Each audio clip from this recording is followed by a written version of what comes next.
Hi, I'm Matthew from OpenResty Inc. Today I will demonstrate how to use OpenResty Edge as a powerful ingress controller for Kubernetes clusters. That is, managing traffic going to the backend applications running inside the Kubernetes containers. In this tutorial, we will create a Kubernetes upstream in an Edge application. The Edge gateway servers may run inside or outside the Kubernetes clusters. The Edge admin servers continuously monitors the Kubernetes clusters via its API servers. And it updates the upstream server list automatically according to the online and offline events of the Kubernetes nodes, or containers. Now let's go to a web console of OpenResty Edge. This is our sample deployment of the console.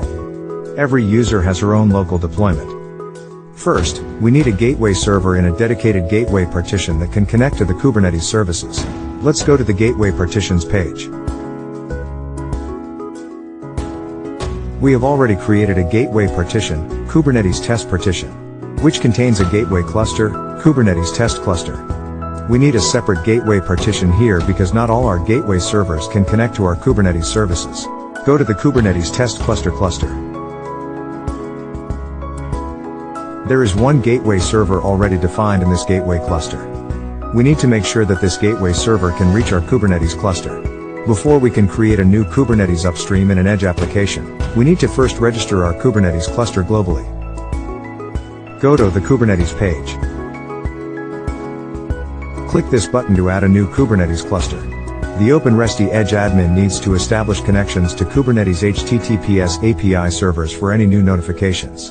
Enter the host name or IP address of our Kubernetes API server. Then enter its port number. Next we enter the name of the Kubernetes cluster.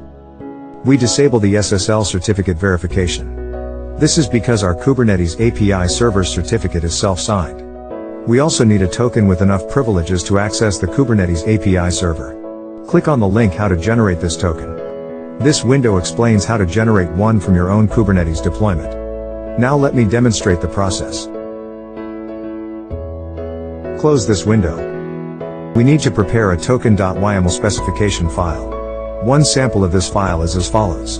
It is for creating a service account with reading access to the namespaces, services, endpoints, and pods objects.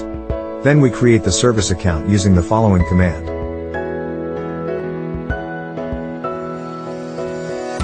Finally, we use the following command to get the token of the service account.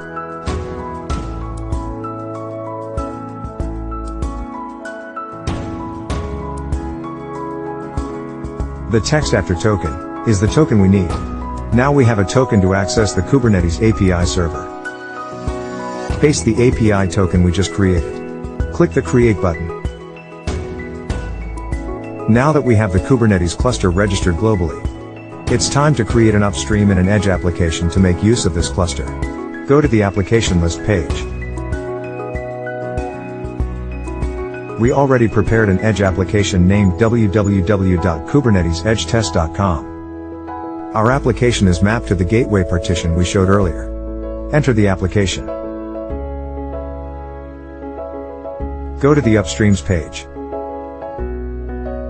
Click New Kubernetes Upstream.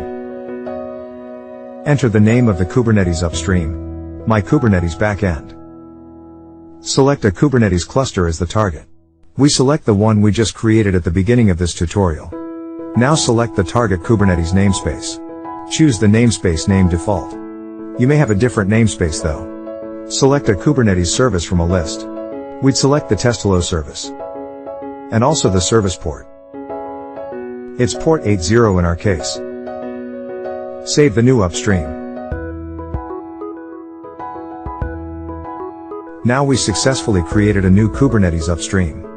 The upstream server addresses already appeared. They are Kubernetes nodes or containers automatically synchronized from the Kubernetes cluster.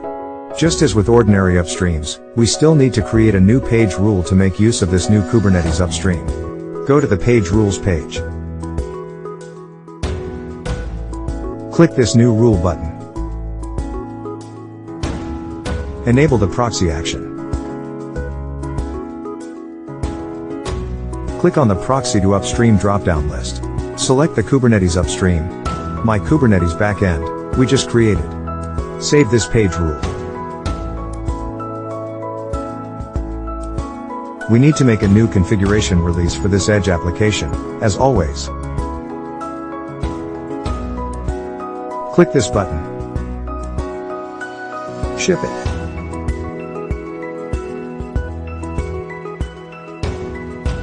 It is fully synchronized. Now the new page rule has been pushed to all the gateway clusters and servers. Our configuration changes do not require server reload, restart, or binary upgrade. So it's very efficient and scalable. Next, let's find the Edge gateway server in the right partition to actually test it. Go to the gateway clusters page. Find the right gateway server here.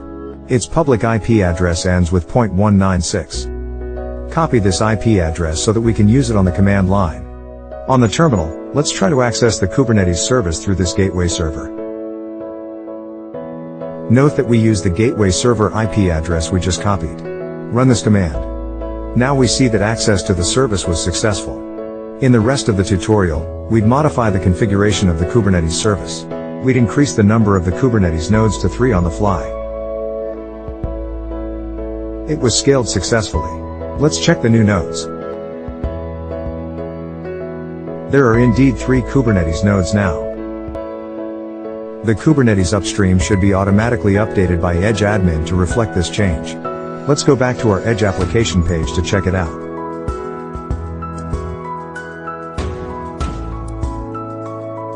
Return to the upstreams page. Refresh the upstreams page to avoid any stale data. Yay! The Kubernetes upstream indeed have 3 servers now. Similarly, if there are fewer Kubernetes nodes, Edge admin will also automatically update the upstream. This is what I'd like to cover today.